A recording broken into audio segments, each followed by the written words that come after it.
Puppies and children. It's always a lot better to start off the way you mean to go on. So from the minute you have puppy home, puppy should be used to having his own little area, probably in a pen. I prefer a pen, maybe behind a gate, something bigger than a crate. And the children, if they're old enough to understand, should understand the rules from word go. And that's what we will talk about a little bit later.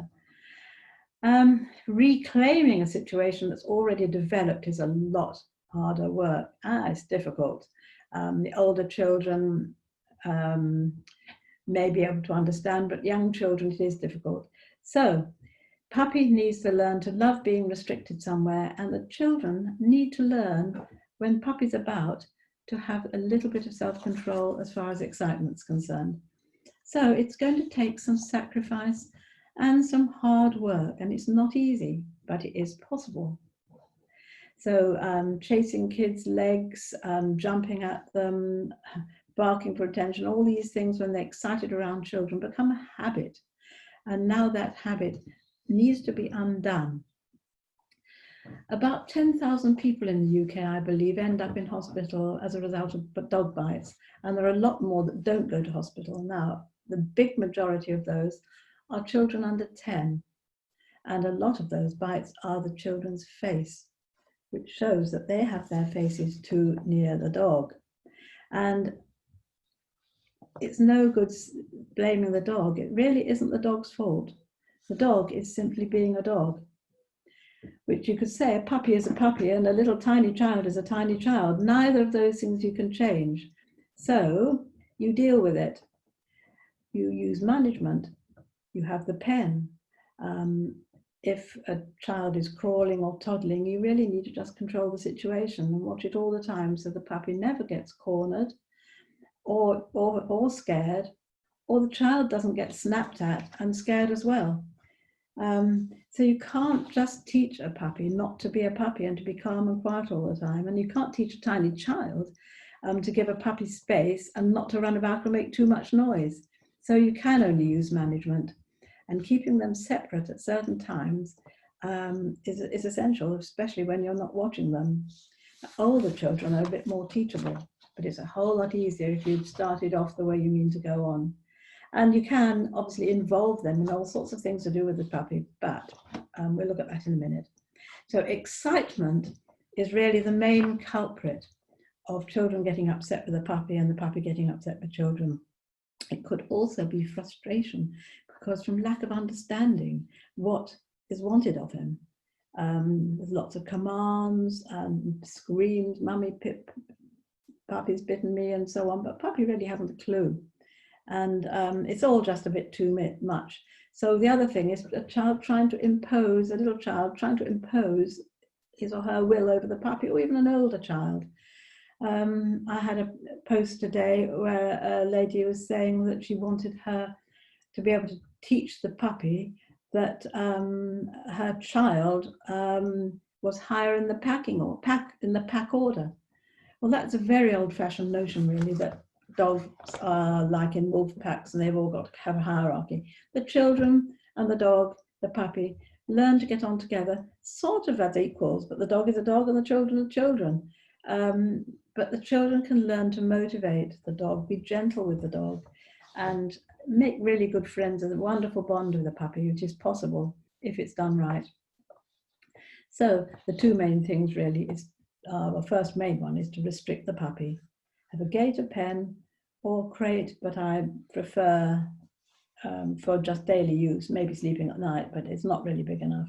Puppy needs a pet play area, and puppy needs to love this area. So all the things he does that he likes, his food and his toys and everything, are in his area. Because if you keep his toys separate from the child's toys, that can be a big help. Otherwise, how can puppy possibly know what's his and what is the child's? You get the puppy stealing the children's toys, and the baby toddler maybe taking the puppy's toys and putting them in his mouth. So that is the thing, everything with the puppy that you possibly can do in a positive way. Do as many do this and yes as possible, and as few no and don't do this as possible. I'll give you an example later. So the other thing, of course, is to control the children or teach them to control themselves. And I know it's not easy. Unfortunately, I can't find a way of making all the children's instructions all don'ts like I would the, or do's, not don'ts like I might the child's. But, we can at least explain and reason with the children. We can get them to cooperate and share the puppy with us. So they need to have certain boundaries, really. And so here are the rules I would say for the kids. And here we start with the don'ts. Don't hug the puppy. Don't squeeze it. To quote the Blue Cross, unlike us, dogs are not primates and will instinctively dislike hugs. Okay, a lot of puppies put up with it. But do you want to be doing something that the puppy doesn't like? The nearest thing in the dog world is humping, and really another dog often will hump a dog to control it, and the one who's being humped doesn't always like it. And the next rule for children is don't pick the puppy up. I would say even reasonably old children shouldn't be picking the puppy up and carrying it about. Learn to call the puppy to them. Call nicely and then reward when puppy gets there. And puppy will love coming to them. And wherever you want the puppy to go, the puppy can use his own legs. You don't carry him, all right? Now, when you want puppy to go in his den, say you want to run around or do something crazy or go and kick a ball in the garden, call puppy into his pen nicely and then either throw some bits of his food in there or give him a Kong or give him something really nice to do. So going in the pen is not punishment. Now another don't, and I think that's quite important, is don't interfere while puppy's eating. Nobody should be putting their hands in his food like they did in the old days to say, look, if I'm going to interfere with his food because then he won't mind the children being about. It doesn't work. I've seen many occasions where actually this teaches the puppy to think, oh, somebody's going to come and interfere with my food, I better guard it. So it's not a good idea. So I would keep children away from the puppy while puppy's eating. And then we can go on to when the children are eating. Again, I think they should be separate. If the children are walking around with food, or if they're sitting on the sofa, if not at a table, whatever they're doing, puppy should be in his pen until he gets a bit older anyway, because it really can cause trouble, especially if the puppy has any guarding tendencies at all, and a lot do. It's a natural thing for a dog. So next, don't run around and be excited when the puppy is loose, especially in the garden. If you want to be out in the garden with the puppy and he is excitable and wants to chase your feet, somebody should have him on a lead, because chasing feet becomes a habit. I mean, really, your feet are probably like two more puppies. And other things which are logical really is don't wear floppy clothes, nor fluffy slippers. And if puppy likes to chase and bite feet, wear shoes. Just one or two things I would say, and I have to say a few more sort of don'ts for the whole family, is don't scold the puppy and get cross. It doesn't do any good at all, because the puppy needs to be shown what you do want it to do. And you don't scold growling. That's very important, because the growling is saying, look, the puppy's saying, look, I've had enough, I'm not happy. He's probably given all sorts of other signs first, which we'll do a little bit later. But if you ignore the growling, what do you leave him? He's only got biting next. If he's really feeling uncomfortable about anything, try to think, oh, what's happening? Let me see if we can help you. Okay, it's a warning. Now, the other thing is avoid being confrontational with the puppy. Things like getting him off the sofa, get off, and pushing him off. You'll end up very likely with a defiant and fairly aggressive response. When you can do it so nicely, if the puppy's on the sofa and you want him to get up, stand up, call him onto the floor, point under the floor, say off, and then reward him for getting off. Good dog. Okay, and then sit down. If you want him to get back again, that's fine. But if he's going to anything like that, you can do using a positive thing, showing puppy what you do want, making it rewarding. So as puppy gets bigger, he's going to be well motivated, he's going to be willing, he's going to be happy. Teaching the children, teaching him to come to them is very important, as is you. So if you see he's about to do something with the children you don't like, you call him. Right, so the next thing is just touch him carefully. Don't play any hand games, and the children should be very, very gentle with him. Last one of the don'ts is don't force things off him. If he runs away with something, don't force things off him. It's very hard with children to put everything away and lift the things. And it does happen sometimes, but I think you need to make the judgment, is the thing sufficiently important? If it's not, let him get on with it. A lot of puppies don't only take the thing because they start a rather scary game of chase and being cornered. They don't take it because they actually want it. So I would either ignore it or exchange. Do a lot of teaching exchange. Right, now here's some things to do. This is better, isn't it? So I'm going to say this is a note. Everything possible to reduce excitement when the children are about and puppy is loose. Very young children can be very unpredictable, especially from a dog's point of view. Squeals, temper tantrums, boisterous play can all be quite exciting or even scary to the puppy. So you need to teach them over and over how you do want them to react and interact with the puppy at all times. Don't always assume that just because the puppy's putting up with a certain amount of contact and fiddling, that he actually likes it. But even if it's a very easygoing puppy and dog, it's not a good thing for the children to think that's the way that you touch puppies and touch dogs, because they might think that's okay to do it to another puppy or dog who might then bite them. All right, we've done that.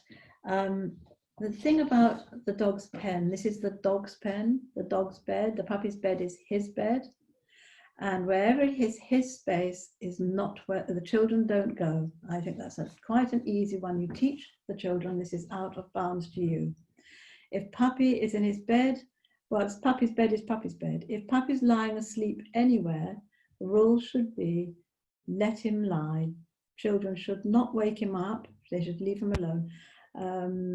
A tired dog can get a very rough dog, a tired puppy, I should say.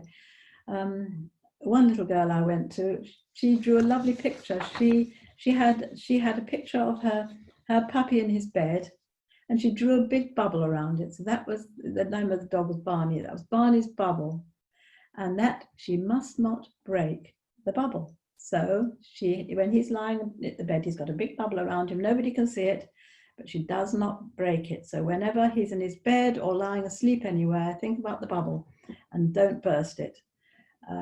Okay, we even went on to say, what sort of horrible smell do you think might come out of here if you do break it? So that, let him sleep undisturbed. Another little trick is, if he's already learned to chase feet, chase legs, bit at a time, you can start to teach him to get out of the habit. So when he's not too excited, and there are not too many people about, start walking around, have the child walk around, an older child probably, and the child carries some of the dog's dry food. And as the child walks, not too fast, the child rolls food away from his feet, his legs. And what's going to happen is that the puppy's going to be rewarded for running away from his legs, because that's when he gets the food, when he's actually away. So do that. That's one thing you can do. And another thing I would do if you wanted a one-to-one, an online consultation, would I teach you some clicker training, because that way you can really show the puppy what it is you do want by using a clicker. But it's important you use it right, and that it doesn't get in the hands of the children who, if they just click at random, take away all the power the clicker has. What else have we got here?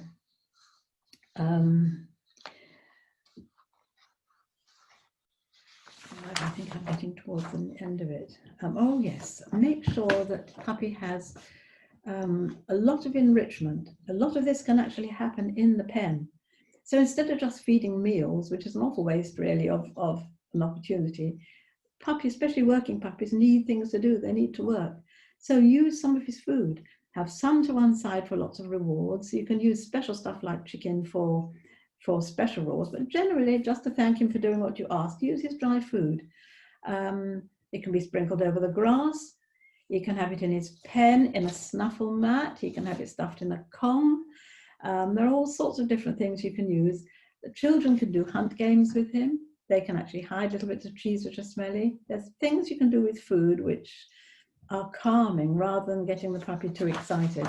So I wouldn't just give puppy meals in bowl. It's an awful waste of an opportunity, and you can involve the children. Right, the next thing involving the children is some gentle training. No commands. Commands make you think like there's a sergeant major is going to yell at you. It's just a gentle cue where the puppy is gently being taught how to do something. The children, slightly older children, are very good at this.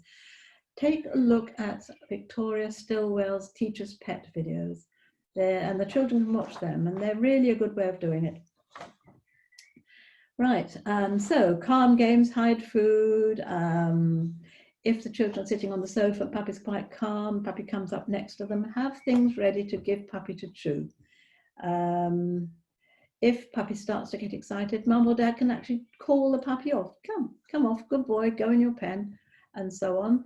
And with Clicker, if I have a bit more time with you to do it individually, I could actually teach you how to teach puppy to come and touch your hand, which is a great way to get him away from something and onto something he likes.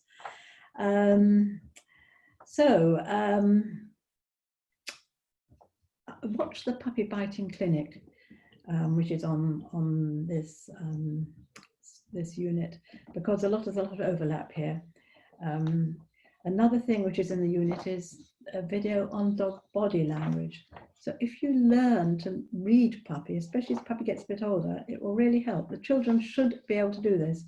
So you know if he's worried at all, he'll avoid something, he'll try to walk away, he may hide, he may look away. So do any of those things, leave him in peace. It's really important. And the children can understand this. If he's licking his lips, yawning and looking away, when yawning when not sleepy, even lifting a paw, he's showing he's anxious. And this all comes before he's forced to go into growling or showing his teeth, or worst of all, snapping. So obviously supervise puppy and children all the time. Really, things then won't get out of hand. I know it sounds an awful lot. And it's unlikely that all these things will actually apply or be necessary for you. These are all the things, but I would really, if you've got children and puppies and the children are getting, say, a bit scared of the puppy, or they're getting hurt by the puppy and the puppy's getting too excited with the children, it's a situation you can't cope with, I really do think that you need to have an online consultation. It's only £59 and it's an hour, and it will really set you on the right path. And I can also help you here on the group afterwards. So that's it. I hope this covers everything. It's not going to be easy. It's hard work. It requires sacrifice. It means that the children really have got to cooperate, really. And the puppy spends more time in his crate. And that little toddlers and little children, really, you just have to use management and teach them to be gentle. Bye-bye.